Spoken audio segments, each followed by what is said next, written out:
दोस्तों, सोहेल अफरीदी के ऊपर ये भी इल्ज़ाम लगाया जा रहा था या ये कहें कि एक बयानिया बनाने की कोशिश की जा रही थी कि सोहेल अफरीदी एक नाबालिग सियासतदान है और एक नौजवान के आपने हाथ में पूरे सूबे को दे दिया, ये एक अच्छा फ़ैसला नहीं है। यही इल्ज़ाम उन लोगों की तरफ से लगाया गया जो शाह महमूद कुरैशी साहब को मिलकर आए।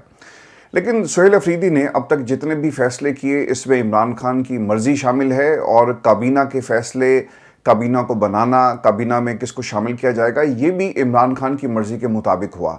सोहेल अफरीदी सिर्फ इमरान खान से मुलाकात चाहते हैं, मगर इस मुलाकात को कंट्रोवर्शियल बनाया गया। लेकिन सोहेल अफरीदी ने अब तक दोस्तों जितने भी फैसले किए ये आइन और कानून के मुताबिक थे। इसमें न्याजी लॉ शामिल नहीं है। हाँ, इमरान खान से रहनुमाई ज़रूर उन्होंने चाहिए और इमरान खान ने भी आइन और कानून के मुताबिक ये इख्तियार दिया कि अवाम का वज़ीर आला अवामी फ़ैसले करे और अपनी मर्ज़ी से एक काबीना तश्कील दे। अब पता ही चल रहा है कि काबीना के मामले को भी कंट्रोवर्शियल बनाया जा रहा है। पाकिस्तान के मुख्तलिफ टीवी चैनल्स के ऊपर जो खबरें रिपोर्ट हो रही हैं कि इमरान खान के हुक्म को माने बगैर एक नई काबीना जो है वो बना दी गई और ये तासुर देने की कोशिश की जा रही है कि सोहेल अफरीदी इमरान खान की बातें मान नहीं रहे।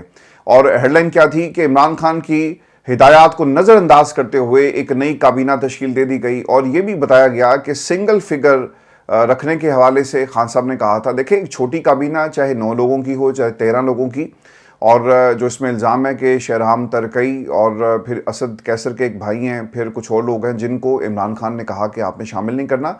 इस पर कोई ऐसी हिदायत मौजूद नहीं है, सिर्फ एक प्रोपेगेंडा किया जा रहा है। व्यूअर्स, ये प्रोपेगेंडा जब लोगों को समझ में आ गई कि वो सोहेल अफरीदी को कंट्रोल नहीं कर सकते, तो फिर इसी किस्म का प्रोपेगेंडा होगा कि चलो हम इसको इस तरह कंट्रोल करते हैं कि यार ये तो इमरान खान की बात भी नहीं मान रहा और किसी और के नक्शे कदम चल रहा है। तो ये सर वो खेल है जो पाकिस्तान में खेला जा रहा है। नाबालिग सियासतदान का जो नारा लगा रहे थे, उसने सर एक और काम ये किया कि सोहेल अफरीदी ने पिछले 24 घंटों में पाकिस्तान की केपी के अंदर जितनी भी जमातें हैं, जितने भी स्टेक होल्डर्स हैं, सियासी स्टेक होल्डर्स, इनका एक सियासी जरगा बुलाने का फैसला कर लिया है और सबके साथ राब्ते किए।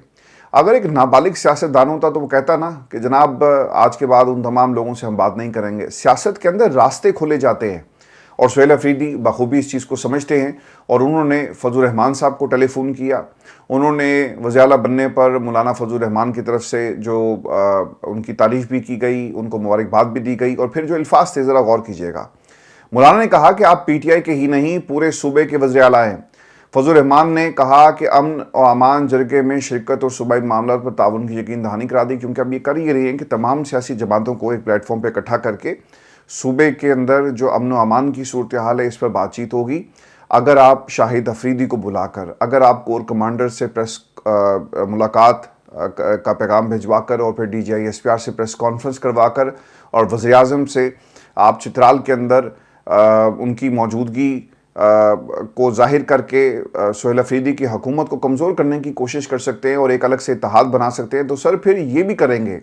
और तमाम सियासी स्टेक होल्डर्स को सोहेल अफरीदी ने इकट्ठा कर लिया। ये जो फजल रहमान साहब से रब्ता है जी, एक बड़ा डिसाइसिव फैक्टर साबित हो सकता है, क्योंकि फजल रहमान साहब ने जब से मरीम नवाज को मोहतरमा कहकर पुकारा, पाकिस्तान की इस्टेब्लिशमेंट भी और नून लीग भी ऑब्वियसली सोच रही है कि ये तेवर सरकार के इतने बदले क्यों हैं, 27वीं तरमीम की वजह से, या फिर वो अब उन्होंने फ़ैसला कर लिया कि हमने भी मज़ाहमत की सियासत करनी है और हमारा क्योंकि कहीं पर कोई किरदार नहीं होगा, लिहाजा मज़ाहमत की सियासत करके ही हम जिंदा रहें और क्यों ना उन ताकतों के साथ मिल जाएं जो आवाम के साथ खड़ी हैं और आवाम उनके साथ खड़ी है। व्यूअर्स, इसके साथ साथ सोहेल अफरीदी साहब ने तमाम सियासी जमातों के कायदीन से टेलीफोनिक रब्ता किया है।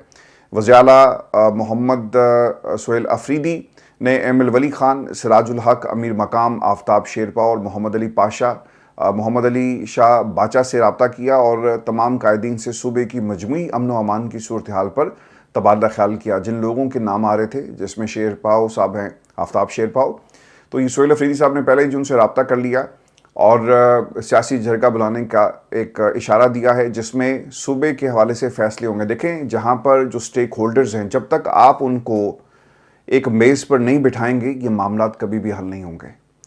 और सोहेल अफरीदी, जिसे नाबालिग कहा जा रहा था, जो सियासत की जिसे अली बे नहीं पता, उसने इन तमाम सियासतदानों को सर ज़ेर कर दिया है और इन तमाम सियासतदानों को अब वो लेकर चलेंगे। तो ये एक इंतहाई अहम डेवलपमेंट है। मैं आपको ना एक खबर ये भी दूँ कि सोहेल अफरीदी साहब के हवाले से जहाँ पर मुख्तलिफ़ किस्म के प्रोपेगेंडे किए जा रहे हैं, वहीं पर सर ये भी एक प्रोपेगेंडा किया जा रहा है कि सोहेल अफरीदी साहब को कुछ दिनों में झटका लगेगा। अब ये झटका क्या है? मुनीर फारूक ने ये कहा जी कि खैबर पख्तूनख्वा हुकूमत को कुछ झटके दिए जाने की तवक्को है। वो झटके किस तरह आएंगे ये देखना पड़ेगा। वो झटके किसी की डिसक्वालिफिकेशन के जरिए आ सकते हैं और कुछ हो सकता है, लेकिन झटके के ऊपर आप तवज्जो मरकूज रखिएगा। देखें, पाकिस्तान की आवाम को 26वीं तरमीम का झटका मिला, क्या हुआ? आज भी पाकिस्तान की इस्टेब्लिशमेंट की मकबूलियत तो नहीं बढ़ सकी और ना ही आप जैसे लोगों की मकबूलियत बढ़ सकी। इसके साथ साथ पाकिस्तान में आपने सिकंदर सुल्तान राजा को इस कुर्सी पर बिठाया। सर क्या हुआ? पाकिस्तान की आवाम नफरत करती है आप लोगों से। आप रोज़ाना इन लोगों को अपना नुमाइंदा बनाकर कभी हस्पतालों के इफ्तिताह करवा रहे हैं, कभी सड़कों के इफ्तिताह करवाते हैं। एक नया हाइब्रिड निज़ाम आप लेकर आए, क्या फ़र्क पड़ा? कोई फ़र्क नहीं पड़ा। पाकिस्तान की आवाम की नफ़रत बढ़ती जा रही है। तो आप एक और काम करके देख लें, आपने इमरान खान के ऊपर 350 मुकदमात बनाए, क्या सर फ़र्क पड़ा? उसकी मकबूलियत कम हुई क्या? पाकिस्तान में उसका नाम लेने वालों को क्या उसमें कमी आई? कोई कमी नहीं आई, बल्कि लोगों ने इमरान खान के नाम के ऊपर अपनी सियासत और अपनी सहाफ़त को ज़िंदा रखा हुआ है। तो इमरान खान को आप जेल में डालकर जो हासिल करना चाहते थे वो आप नहीं कर सके। तो सर एक झटका और सही, आपने अली मीन गंडापुर को इस्तेमाल किया और इमरान खान का वो एक सच्चा सिपाही था, लेकिन वो बहक गया और पाकिस्तान की इस्टेब्लिशमेंट देख लें वो क्या उसके साथ हुआ। आज उसकी सियासत ख़त्म हो गई है। वो डेरे की जो सियासत कर रहा था फजल रहमान साहब, आज सोहेल अफरीदी की तारीफ़ें कर रहे हैं। तो आप एक झटका और लगा लें तो पाकिस्तान की आवाम सर आपसे मज़ीद नफ़रत करेगी। इस नफ़रत को अगर आप बढ़ाना चाहते हैं तो ये काम भी करके देख लें, डिस्क्वालीफाई करें, किस बुनियाद पर करेंगे। तो आज 26वीं तरमीम में ये जो बात हो रही है ना कि एक चौकी कायम कर दी गई सुप्रीम कोर्ट ऑफ पाकिस्तान में। वो चौकी क्या है? वो एक तरह से कुछ जजों की चौकी है जहाँ से सिर्फ ताकतवरों को और हुकूमत को इंसाफ मिलता है, उनकी मर्जी का इंसाफ मिलता है। सोहेल अफरीदी साहब की नाअहली के बारे में जो दावे हैं, ये भी काम अपना शौक पूरा करके देख लें। अवाम सर इसका ज़रूर जवाब देगी। और KPK अब ये वो वाला KPK नहीं है, ये बदल रहा है KPK। सोहेल अफरीदी सर कहीं भी वो बाज़ार में जाता है, लोग उसके साथ चलना शुरू हो जाते हैं।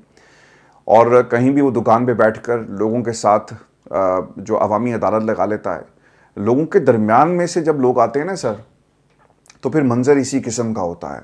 और जब लोगों के दरमियान में से लोग नहीं आते तो फिर वहाँ पर वजारतों और हुकूमत के लिए और कुर्सी के लिए जंग छिड़ती है। ये जंग क्या है और पंजाब में क्या हो रहा है मैं आपको आगे चल कर बताऊँगा। लेकिन 2 हफ्ते पहले जो मुलाकात हुई उसके नताइज फवाद चौधरी साहब ने क्या कहा? वही कहते हैं कि हुकूमत में मौजूद कुछ लोग परेशान हैं और इसलिए कल मुलाकात की खबर लीक करवाई। उन्हें पता है कि तहरीक इंसाफ और इस्टेब्लिशमेंट की लड़ाई ख़त्म हुई तो ये लोग फारिग हो जाएंगे। यानी इस निज़ाम की जो बका है, जो ज़मानत है, वो इमरान खान का जेल में रहना है। आज पाकिस्तान की इस्टेब्लिशमेंट की लड़ाई पाकिस्तान तहरीक इंसाफ से ख़त्म हो जाए। सर ये लड़ाई है ना, नवाज शरीफ की पाकिस्तान की इस्टेब्लिशमेंट से कोई लड़ाई नहीं है।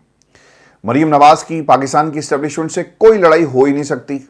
आसिफ अली जरदारी साहब इस निज़ाम के बेनिफिशरी हैं, उनकी लड़ाई पाकिस्तान की इस्टेब्लिशमेंट से कभी नहीं होगी। बिलावल जरदारी को वज़ीर-ए-आज़म बनने का शौक़ चढ़ा हुआ है और छोटे जरदारी इस मुल्क पर एक हुक्मरान की हैसियत से काबिज़ होना चाहते हैं, तो उनकी लड़ाई पाकिस्तान की इस्टेब्लिशमेंट से कभी नहीं हो सकती।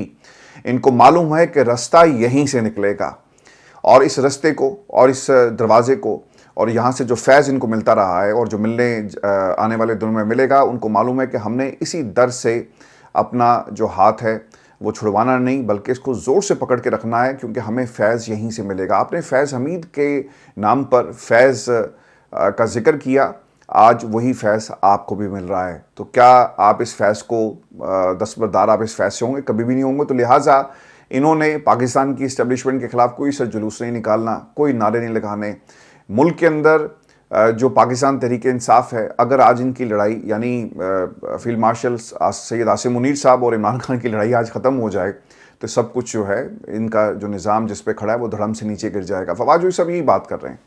दूसरी चीज़ उन्होंने कही और कुछ इनकी बातों से खैर पाकिस्तान में आवाम इसके ऊपर यकीन नहीं करेगी। एक तो सर इनसे बार बार ये सवाल किया जाता है कि आप पाकिस्तान तहरीक इंसाफ का हिस्सा हैं या नहीं। देखें, अगर ये हिस्सा हैं और पाकिस्तान तहरीक इंसाफ इनको ऑन करती है तो इमरान खान ने अभी तक इनके हवाले से कोई हुक्म क्यों जारी नहीं किया? और मेरे पास जो इन्फॉर्मेशन है मैं आप दोस्तों से शेयर कर लेता हूँ। जब इन्होंने इमरान खान से कहा कि खान साहब पार्टी के हवाले से कोई हिदायत जारी करें तो उन्होंने कहा कि देखते हैं, अभी आप इंतज़ार करें اور مقدمات کی کوئی صورتحال نکلتی ہے تو پھر انشاءاللہ کوئی نہ کوئی صورتحال دیکھی جائے گی. اور پھر یاد رکھیں میری اطلاعات یہ بھی بتاتی ہیں کہ عمران خان باہر آ کر ہی ان تمام لوگوں کا فیصلہ کریں گے کہ علی زیدی کو رکھنا ہے, عمران اسماعیل کو رکھنا ہے, باقی کس کس کو جماعت میں رکھنا ہے. اس کا فیصلہ عمران خان نے کرنا ہے اور کسی میں اتنی ہمت نہیں. سر یہاں پر جو لوگ جن کو عمران خان لے کر آئے ان کے اوپر لوگوں نے تنقید شروع کر دی, اور جن کے بارے میں پارٹی کے اندر جو ایک ریزسٹنس پایا جاتا ہے, جن کو عہدے ملتے ہیں, ان کے حوالے سے اس وقت پارٹی کے اندر آپ کو ایک محاذ نظر آئے گا. تو یہ وہ لوگ تھے جو 9 مئی کے بعد عمران خان کی جماعت کو چھوڑ کر چلے گئے. تو کیا ان کے حوالے سے جو حکم نامہ آئے گا کوئی اسے مانے گا؟ کبھی بھی نہیں مانے گا. اور یہ بات چودھری صاحب کو بھی معلوم ہے. پھر انہوں نے ایک اور بات کہی کہ ہم نے اسٹیبلشمنٹ اور حکومت کو کہا کہ اگر بات چیت نہیں کریں گے تو پھر آپ کے پاس راستہ کیا رہتا ہے. دیکھیں پاکستان تحریک انصاف سے اگر آپ بات نہیں کرتے, آپ سہیل افریدی کو اسی طرح دیوار کے ساتھ لگائیں, اسے اس کے بارے میں کہیں کہ اس کی شکل اچھی نہیں ہمیں لگتی, یہ عمران خان کا دیوانہ ہے, یہ پاگل ہے, یہ مجنوں ہے, اور یہ جو عشق مشوقی کر رہے ہیں, اس طرح حکومتیں نہیں چلتی. تو سر آپ نے تو کوئی راستہ چھوڑا ہی نہیں. یہاں پر حکومت کو چاہیے تھا, اگر آپ سمجھتے ہیں ملک کے لیے, پاکستان کے لیے کہ ہم نے اس ٹکراؤ کو ختم کرنا ہے, تو آپ ان سے بات کرتے. ایک وزیر اعظم صاحب ہیں, وہ کہتے ہیں میں پوچھ کر بتاؤں گا. تو یہ معاملات کیسے آگے چلیں گے؟ ان کو بھی معلوم ہے کہ اگر ہم نے ان سے راستے کھولے تو پہلی جو چیز کا تقاضا سہیل افریدی کرے گا کہ عمران خان کی ملاقات, دوسری چیز کا تقاضا یہ ہوگا کہ آئین اور قانون کے مطابق یہ کیسز چلاؤ, عدالتوں سے انصاف ملے. تو بھائی ہم اس کو افورڈ نہیں کر سکتے, اور یہ فیصلے ہم کر بھی نہیں رہے. جو یہ فیصلے کرتے ہیں سر, یہ ان کے پے گریڈ سے اوپر کی بات ہے. تو یہ بات ان کو بتا دی گئی ہوگی. تو پاکستان کی اسٹیبلشمنٹ اور حکومت جب تک اسٹیبلشمنٹ کو مائنس کر کے حکومت چاہے بھی, تو سر یہ بات چیت جو ہے وہ نہیں ہو سکتی. اس میں اسٹیبلشمنٹ کی آپ کو ہاں لازمی چاہیے. اسی لیے عمران خان بار بار ہی کہتے رہے کہ پاکستان کی اسٹیبلشمنٹ سے بات کریں اور حکومت سے ہم کیا بات کریں. تو یہ صرف وقت ضائع کرنے کا ایک طریقہ ہے اور کچھ نہیں ہے. پھر ایک اور جو بات جو کافی قابل تکلیف تھی, انہوں نے کہا کہ آپ نے $50 ملین کی معیشت باہری یوٹیوبرز کی بنائی ہوئی ہے. آپ کے اپنے لوگ ہی آپ کو باہر نہیں آنے دیں گے. جنہوں نے ماچس پکڑی ہے آگ لگا دیتے ہیں. ہم نے سوچا کہ کوشش کریں کہ آئی کے باہر آ سکیں اینڈ ٹیمپریچر نیچے لا کر یہ ہوگا. اس لیے پی ٹی آئی کے اصل لوگ جو جیل میں ہیں وہ کر سکتے ہیں. دیکھیں میں آپ کو ایک بات بتاؤں, ان میں سے نا جو باہر کا آپ نے ذکر کیا, میں بہت سارے لوگوں کو, جب انہوں نے سر صحافت کا آغاز نہیں کیا تھا نا, میں آپ کو اس وقت سے جانتا ہوں. اور یہ کوئی ایسا نہیں ہے کہ ہم نے کسی سے سنا اور ہمارے کانوں میں کوئی بات پڑی. ہم نے اپنی آنکھوں سے دیکھا کہ ان لوگوں کی تاریخ کیا ہے. کسی حد تک یہ بات درست بھی ہے, اور لوگوں نے محلات بنا لیے. برطانیہ کے اندر بھی سر محل بن رہے ہیں, امریکہ کے اندر بھی محل بنے ہیں. تو یہ بات بالکل درست ہے. اور میں نے لوگوں کو اپنے کانوں سے ہی کہتے ہوئے سنا کہ جناب یہاں تو نوکریاں نہیں ہیں, کم از کم ہماری دال روٹی چل رہی ہے. بالکل ٹھیک ہے, لوگوں کی دال روٹی چل رہی ہے, اس میں کچھ لوگ ایسے بھی ہیں, لیکن کچھ لوگ ایسے بھی ہیں جنہوں نے اپنے وطن کو اس لیے چھوڑا کہ ان کی زندگی کو خطرہ تھا. شہباز شریف کے بعد سر پاکستان میں جب آپ یہ فگر سنتے ہیں نا کہ 700 لوگوں کو پار کر دیا پاکستان میں, ماورائے عدالت قتل کر دیا گیا, اب تو خیر فگر 1000 تک پہنچ گیا. تو جس ملک میں اس طرح کا قانون ہوگا وہاں پر سر ایک صحافی کی کیا حیثیت ہے؟ لوگ روئیں گے, لوگ اس کے جنازے میں شرکت کریں گے, اور پھر یہ جو عذاب ہوتا ہے نا بچھڑنے کا, یہ جو عذاب ہوتا ہے کسی کے نہ ہونے کا, یہ وہ اور اس کا خاندان جانتا ہے, وہ فیملی جانتی ہے جس پر بیت رہی ہوتی ہے. یہ بچھڑنا اور بچوں سے دور رہ کر آپ صحافت کا علم اٹھا کر صحافت کر رہے ہیں, یہ دکھ کیا ہوتا ہے؟ تصویروں میں بچے بڑے ہو جاتے ہیں, بچوں کی یادداشتوں کے اوپر بہت سارے لوگ جو ہیں وہ قبضہ کر لیتے ہیں, اور پھر آہستہ آہستہ وہاں پر ان کے نقوش, ان کے پیاروں کے نقوش مٹنا شروع ہو جاتے ہیں. اور یہاں پر $50 ملین کی معیشت باہری یوٹیوبرز کی بنائی ہوئی ہے. اس میں بہت ساری حقیقتیں ہیں جن میں لوگوں کا نام جو اپنا سکور سیٹل کر رہے ہیں, سر لیٹ بی آنیسٹ, وہ اپنا سکور سیٹل کر رہے ہیں اور اس سے زیادہ کچھ نہیں ہے. اور میں ایسے بہت سارے لوگوں کو جانتا ہوں, ان کی آپ ان کے پروگرامز اٹھا کر دیکھ لیں, ماضی میں وہ کیا کہتے رہے, اور ماضی کے بعد ان کو کچھ عقل آئی, اور جب لوگوں نے ان کے اوپر کیسز کرنا شروع کیے وہ کہاں سٹینڈ کرتے ہیں. سر پرابلم یہ ہے کہ لوگوں نے اس کو ایک طریقہ بنایا, اور اس میں کسی کو, میرا خیال ہے کہ کوئی دو رائے اور کسی کو غلط فہمی میں نہیں رہنا چاہیے. صرف یہ آپ نے کام یہ کرنا ہے کہ آپ ان کی ٹائم لائن پہ جائیں, ان کے بیانات کو دیکھیں, ان کی خبروں کو دیکھیں, آپ کو پتہ لگ جائے گا کہ کون کس کے قبیلے کی نمائندگی کرتا ہے اور کون ڈالرز کی نمائندگی کر رہا ہے. پھر انہوں نے ایک اور بات کہی کہ چند مزید اہم ملاقاتیں. فواد جوہری صاحب یہ کہتے ہیں کہ عمران اسماعیل سمیت دیگر رہنماؤں نے اگلے چند دن میں حکومتی وزراء سے ملاقاتوں کا فیصلہ کیا. مولانا فضل الرحمان سے بھی ملاقات شیڈول ہے اور ملک میں سیاسی استحکام آئے گا. دیکھیں جب بھی آپ لوگ جائیں گے نا حکومتی لوگوں سے ملیں گے تو پھر آپ سے یہ سوال ہوگا کہ بھائی جان تسی کون ہو؟ آپ پاکستان تحریک انصاف کا حصہ ہیں؟ آپ کون ہیں؟ یہی سوال ہوگا نا. آپ کی کیا حیثیت ہے؟ آپ کی تو کوئی بات نہیں مانتا. تو ہم کس طرح سے یقین کریں کہ پاکستان تحریک انصاف ہمارے سے ملنے کے لیے آئی ہے؟ تو آپ کوشش کر کے دیکھیں. مجھے نہیں لگتا کہ یہ کوئی اتنی زیادہ یہ جو ایفرٹ ہے وہ کامیاب ہو سکے گی. آپ کو پھر ایک خبر یہ بھی دیں کہ حمزہ شہباز اور مریم کی لڑائی، اب یہ ایک دعویٰ ہے جو لاہور کے ایک کرائم رپورٹر کی طرف سے کیا گیا. احمد فراز جیو سے جن کا تعلق ہے اور ایک پوڈ کاسٹ جو ان کے اپنے ہی غالباً ٹیلی ویژن چینل کی ہے، اور وہاں پر انہوں نے بیٹھ کر یہ دعویٰ کیا. اعزاز سعید کے ساتھ ایک پروگرام کر رہے تھے اور اس میں تیفی بٹ کے حوالے سے کچھ باتیں کہی گئی. اور دعویٰ کیا ہے؟ وہی کہتے ہیں کہ سینئر کرائم رپورٹر احمد فراز کے مطابق حمزہ شہباز نے مریم نواز کو فون کر کے کہا کہ تیفی بٹ کے معاملے پر قانون کے مطابق عمل کیا جائے. یہ ان کے الفاظ تھے کوٹ ان کوٹ کہ بھئی ٹھیک ہے، اگر آپ ایک بندے کو پکڑ کر لے کر آئے، اس کے خلاف کوئی الزام ہے تو اسے عدالتوں میں ثابت کریں اور قانون کے مطابق کام کیا جائے اور کچھ ایسا ویسا نہ کریں. تو مریم نے پھر اس کے اوپر پوچھا کہ آپ کا اس سے کیا تعلق ہے؟ تو حمزہ شہباز شریف صاحب بولے کہ اپنے والد سے پوچھو. بات تلخ ہو گئی اور مریم نواز نے کہا کہ چیخو مت، اور فون بند کر دیا گیا. دوستو اس کا مطلب یہ ہے کہ حمزہ شہباز کو یہ پتا تھا کہ تیفی بٹ کے ساتھ کیا سلوک کیا جائے گا، اور پنجاب میں جو سی سی ڈی کر رہی ہے اس کے پاس کس قسم کا مینڈیٹ ہے ان کو یہ بھی پتا تھا، اور ان کے پاس یہ بھی انفارمیشن پہنچ چکی تھی کہ تیفی بٹ کے ساتھ کیا کیا جائے گا اور کیا پلاننگ کی جا رہی. دیکھیں آپ بھی تو پنجاب کے ایک چیف منسٹر رہ چکے ہیں، چیف منسٹر کے بیٹے ہیں، وزیر اعظم کے بیٹے ہیں. آپ کے پاس کیا خبریں نہیں آتی ہوں گی؟ بالکل آتی ہوں گی. اور ان کو بتایا گیا ہوگا کہ بھائی جان نمبر لگ گیا ہے، اور نمبر لگا اور اس کے بعد آپ دیکھ لیں کہ رحیم یار خان لے جا رہے تھے، ساتھیوں نے دھاوا بول دیا، چھڑوانے کی کوشش کی، فائرنگ ہوئی اور پھر دیکھا گیا تو تیفی بٹ جو ہیں وہ مردہ پائے گئے. یہی خبر ہم نے سنی نا. اور مبینہ پولیس مقابلے، سر یہ مبینہ نہیں ہے، سب کو پتا ہے، اور لوگ ٹی وی پر بیٹھ کر اس کی تعریف کرتے ہیں کہ جناب ایسا ہی ہوتا ہے نظام، عدالتیں، پروسیکیوشن، پاکستان کا فوجداری نظام سب کچھ نکما ہے، کچھ ان کے پلے نہیں. بھائی جان آپ نکمے ہیں. اگر پروسیکیوشن کو مضبوط بنایا جائے، سپیڈی ریلیف لوگوں کو ملے، ٹیکنیکل گراؤنڈز کے اوپر جو سماعتیں ہیں وہ ختم نہ کروائی جائیں. سر جج بک جاتے ہیں. آپ کسی جج کی فائل تیار کریں، اس کی کوئی ویڈیو آپ کے ہاتھ لگ جائے، کوئی سی ڈی آپ بنا لیں تو جج بک جاتا ہے. وہ کہتا ہے کہ ٹھیک ہے جناب، حکم میرے آقا، اور وہ حکم کے مطابق کام کرتا ہے.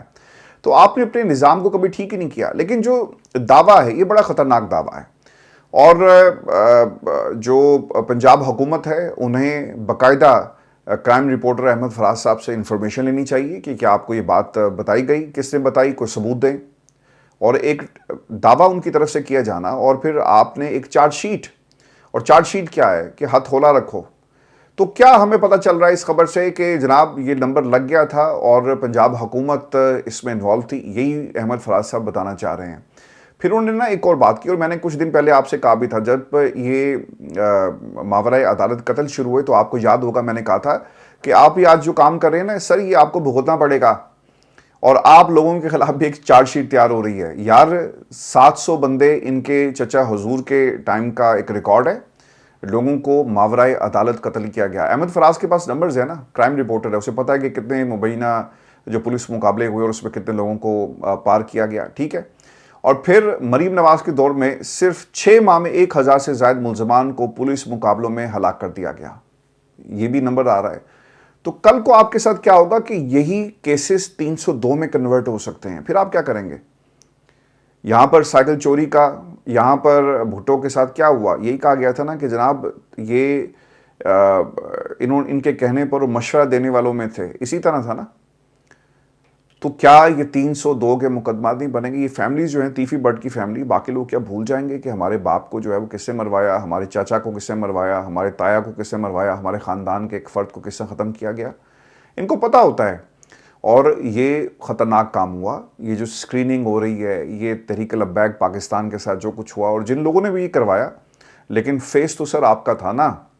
اور پھر انفارچونیٹ ہے کہ پاکستان کی سیاست سر اتنی گندی ہو گئی کہ شہباز شریف صاحب کے وزارت اعلیٰ کے دور میں 700 افراد مارے گئے، اور مریم کے 6 ماہ کے ٹرن اوور میں 1000 افراد پولیس مقابلوں میں پار کیے گئے. पंजाब में सर लाहौर से अगर आपका ताल्लुक है तो बहुत सारी फिल्म्स भी बन चुकी हैं इसके ऊपर। एक तीफी बट हुआ कर, तीफी बट के साथ साथ आतिफ गुजर का आपने नाम सुना होगा।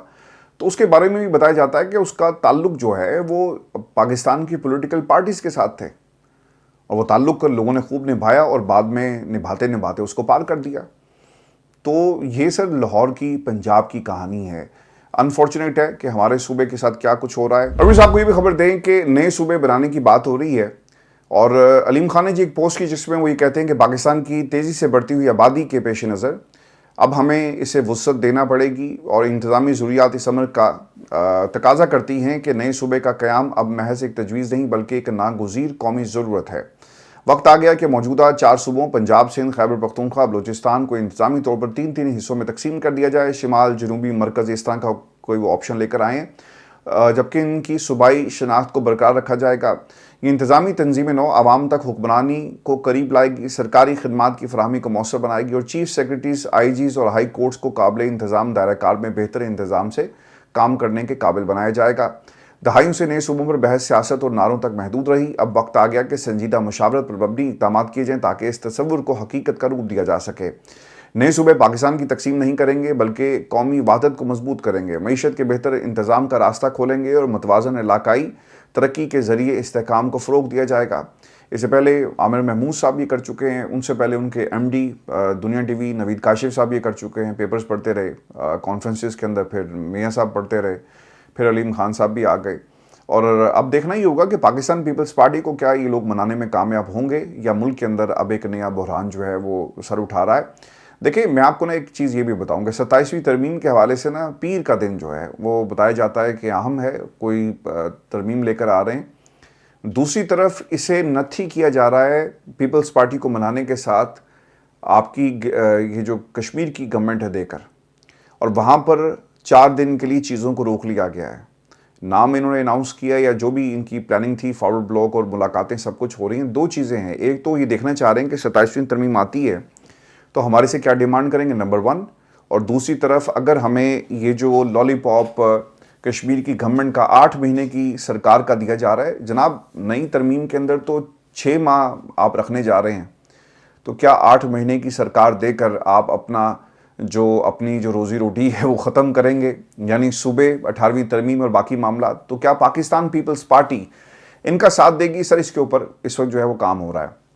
मैं आपको ये भी खबर दूं, और ये भी बड़ी तकलीफ दे खबर है, इस्लामाबाद हाई कोर्ट में जब से डोगर साहब आए, कोर्ट रिपोर्टर वसीम मलिक साहब ये बताते हैं कि तब से पैसे देकर तहरीरी फैसले लेने और वकला से दलाइल के बाद डील के लिए रब्ता किया जाता है। एक जज ने ख़त लिखा तो CCTV कैमरे वहाँ से हटा दिए गए। तो ये अनफॉर्चुनेट है जी, पाकिस्तान में अदालतों में जो कुछ हो रहा है। एक और काम पाकिस्तान की हुकूमत से, और हम इस हुकूमत की तारीफ़ें और डोनाल्ड ट्रंप के बारे में ऐलानात करते रहे। हमने चित्राल में भी डोनाल्ड ट्रंप की तारीफ़ की, हमने बाकी दुनिया में भी खड़े होकर डोनाल्ड ट्रंप की तारीफ़ की, और हम डोनाल्ड ट्रंप को नोबेल इनाम के लिए बार बार नामज़द करते हैं। तो जनाब हम तो सब कुछ ये कर रहे थे, तारीफ़ों के पुल बांध रहे थे। अमेरिका ने हमारे साथ क्या किया? सर अमेरिका ने ये किया कि तेल भेजा, और वो कहते थे कि तेल हमारे से ख़रीदो, हमने ख़रीद लिया, और पाकिस्तान में सर तेल की कीमतों में इजाफा हो गया। ये पाकिस्तान की आवाम को मिला। इसके बरक्स भारत, जिसको रोज़ाना बार बार वो कहते हैं कि पाकिस्तान ने 7 जहाज़ कराए, पाकिस्तान का लीडर बहुत बेहतरीन है, ज़बरदस्त बंदा है, फील्ड मार्शल जिंदाबाद, ये बातें हो रही थी। हमें बदले में कुछ नहीं मिला। बंद कमरों में क्या कुछ होता रहा पाकिस्तान की आवाम को नहीं पता, लेकिन दिन की रोशनी में जो मुआहदे हुए वो दुनिया ने देखे। भारत और अमेरिका के दरमियान 10 साल का मुआहदा तय पा गया। आप देख रहे हैं ना, जो डीलें हुई कमरों के अंदर, जो मुलाकातें हुई, क्या तय पाया? हमें तो वज़रा ही बताते हैं ना कि बड़ी अच्छी मुलाकात हुई, और डोनाल्ड ट्रंप ने फील्ड मार्शल को ये कहा और हमने उनको वो कहा, और तस्वीर देखें, वो माइक को देखें, चेक कर रहे थे, माइक को उन्होंने ठीक करके कहा कि आओ तारीफ़ करो मेरी। लेकिन हमें नहीं बताया गया कि पाकिस्तान को क्या अचीव पाकिस्तान कर सका इन मुलाकातों से, इन तारीफ़ों से। माँ सवाए तारीफ़ों के हमें क्या मिला? ज़ुबानी जमा खर्च और कुछ नहीं। लेकिन सर जिनकी तारीफ़ें नहीं हो रही थी, असल मुआहदा उनके साथ हो गया है, और 10 साल का दिफाई मुआहदा दस्तखत कर दिए हैं, और दुनिया के सामने सर ये दस्तखत हुए, छुप कर नहीं हुए। BBC ने सर इसके ऊपर रिपोर्ट भी किया, India US sign 10 years defence pact. میں ٹیرف ٹرموائل، وہ بار بار ٹیرف کی بات کرتے ہیں لیکن اس کے دوران انہوں نے 10 سال کا معاہدہ کر لیا۔ امریکہ نے ٹیرف کو بطور ہتھیار استعمال کیا بڑی ذہانت کے ساتھ۔ سر یہ کام ہم بھی کر سکتے تھے، لیکن کیا یہ کام ہمیں آتا نہیں ہے؟ اگر ہم اپنے لیے امریکہ سے سپورٹ حاصل کر سکتے ہیں تو کیا پاکستان کی معیشت کے لیے سپورٹ حاصل نہیں کی جا سکتی ہے؟ جب ملک کا ایک سابق وزیر اعظم رشیا جا کر آپ کے لیے وہاں کی حکومت سے تعاون مانگتا ہے اور امریکہ آپ کو آنکھیں دکھاتا ہے، آپ اس کی حکومت کو ختم کر کے ایک نئے راستے پہ چل نکلتے ہیں۔ وہ کیوں گیا تھا؟ اس لیے نا کہ تیل سستا مل سکے پاکستان کو۔ ہماری جو ایکوپمنٹ ہے جو امریکہ ہمیں دیتا نہیں ہے اور معاہدے وہ کرتا ہے بھارت کے ساتھ، تعریفیں ہم کریں اور معاہدے وہ بھارت کے ساتھ کر لے، تو ہمارے پاس ایک آلٹرنیٹ آپشن موجود ہو۔ لیکن آپ نے کیا کیا؟ آپ نے کہا کہ اس کی تو حکومت ختم کرواؤ نا۔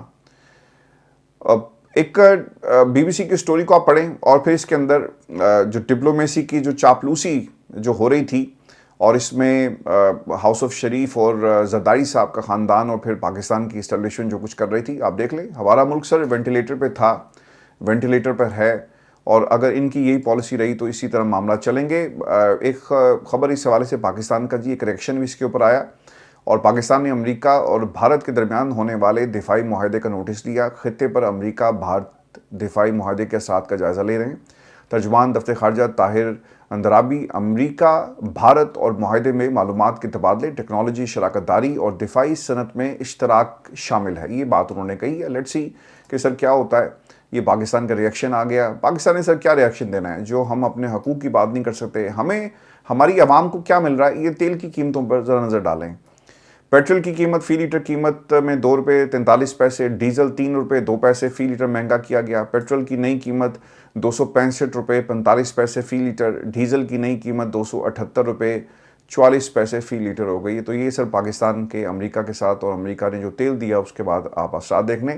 یہ اتنی نالائق حکومت ہے کہ آپ نے بریسٹر صاحب نے آ کر کہا کہ جناب ہم نہ صرف غیر مسلح کریں گے حماس کو، نہ صرف ہم کراس بارڈر ٹیررزم کو ختم کریں گے۔ بھائی کراس بارڈر ٹیررزم جو ہے وہ کیا حماس کر رہا ہے یا پھر وہ دنیا کا جو سب سے بڑا دہشت گرد ہے وہ کر رہا ہے؟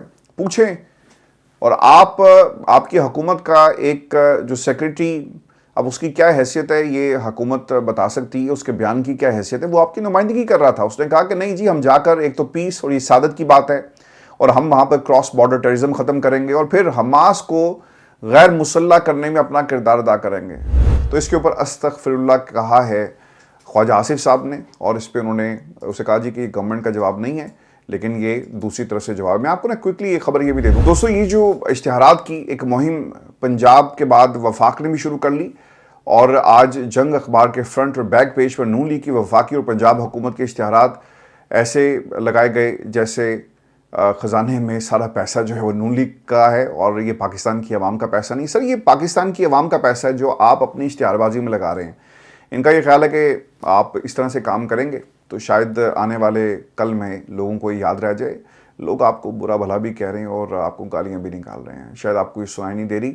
میں آپ کو نا جاتے جاتے خبر کیونکہ رہ گئی تھی اور سہیل افریدی صاحب کے حوالے سے، اور سر خبر یہ ہے کہ سہیل افریدی کے ساتھ جی ایک جرمن ڈیلیگیشن کی ملاقات ہوئی ہے، اور سہیل افریدی جس انداز سے نمائندگی کر رہے ہیں کے پی کے کی اس کرسی کے اوپر، اسی طرح کے شخص کی ضرورت تھی، اور وہ جو شخصیت ہے وہ سہیل افریدی کی شکل میں موجود ہے۔ اپنا خیال رکھیے گا۔ میں آپ کو اگلی ویڈیو میں مزید تفصیلات جو چھوٹے زرداری صاحب کی والدہ کے بارے میں اور ان کے نانا کے بارے میں نواز شریف صاحب کہتے رہے ہیں، کچھ ویڈیوز ہیں جی اگلے پروگرام میں آپ کے ساتھ شیئر کریں گے، اور پھر اس پر تفصیل سے بات ہوگی کہ آج کرسی آپ کو زیادہ پیاری تھی یا ماں باپ یا ان کے خاندان جن کا نام آپ استعمال کرتے ہیں۔ آپ بھٹو تو نہیں ہیں، آپ زرداری ہیں، لیکن آپ نے اس خاندان کا نام استعمال کیا اور نام استعمال کرتے کرتے سیاست پہ قبضہ بھی کر لیا، لیکن جن لوگوں کے ساتھ اتحاد ہوا وہ آپ کے نانا کے بارے میں کیا کہتے رہے یہ آپ کو اگلی ویڈیو میں دکھائیں گے۔ اپنا خیال رکھیے گا، اجازت دیجیے،